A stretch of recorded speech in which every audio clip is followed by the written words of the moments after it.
ലോകവും രാജ്യവും കേരളത്തെ അതിശയത്തോടെ നോക്കിക്കാണുകയാണെന്ന് മുഖ്യമന്ത്രി പിണറായി വിജയൻ. എങ്ങനെ സംസ്ഥാനത്തിന് അതിജീവിക്കാൻ കഴിയുന്നു എന്നതാണ് ചോദ്യം.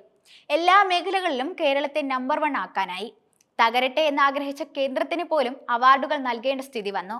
രണ്ടാം പിണറായി സർക്കാരിന്റെ 4ാം വാർഷികാഘോഷം കാസർഗോഡ് കാലിക്കടവിൽ ഉദ്ഘാടനം നിർവഹിച്ച് സംസാരിക്കവെയാണ് മുഖ്യമന്ത്രിയുടെ ഇത്തരത്തിലെ വാക്കുകൾ.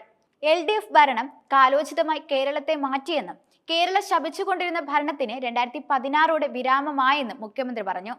ഒരു ഘട്ടത്തിലും കേരളത്തിന് അർഹമായ സഹായം കേന്ദ്രത്തിൽ നിന്ന് ലഭിച്ചില്ല.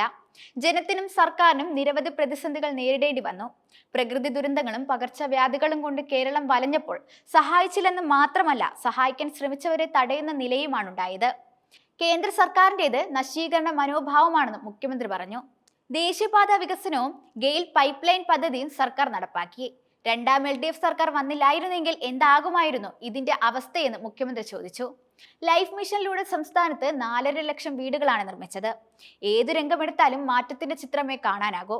കേരളത്തിലെ മാധ്യമങ്ങൾ ഇടതുവിരോധം കാട്ടി കേന്ദ്ര സർക്കാരിനൊപ്പം നിന്നുവെന്നും മുഖ്യമന്ത്രി കുറ്റപ്പെടുത്തി. കഴിഞ്ഞ 9 വർഷത്തെ വികസന നേട്ടങ്ങൾ പിണറായി വിജയൻ ചടങ്ങിൽ എടുത്തു പറഞ്ഞു.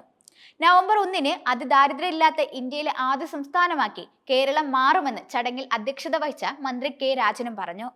കേരളം എന്ന നാടുണ്ടെന്ന് ഓർക്കാൻ കേന്ദ്രം തയ്യാറാകുന്നില്ല.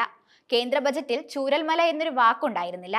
വയനാട്ടിലെ അവസാന ദുരന്തബാധിതയും കേരളം പുനരധിവസിപ്പിക്കും. ഇത് കേരള സർക്കാർ ജനങ്ങൾക്ക് നൽകുന്ന ഉറപ്പാണെന്നും അദ്ദേഹം വ്യക്തമാക്കി.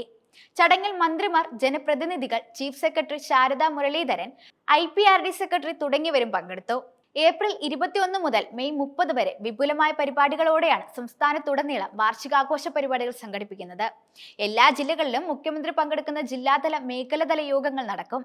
വാർഷികാഘോഷത്തിന്റെ ഭാഗമായി പ്രദർശന വിപണന മേളകളും സംഘടിപ്പിക്കുന്നുണ്ട്. തിരുവനന്തപുരത്താണ് വാർഷികാഘോഷ പരിപാടിയുടെ സമാപനം നടക്കുക.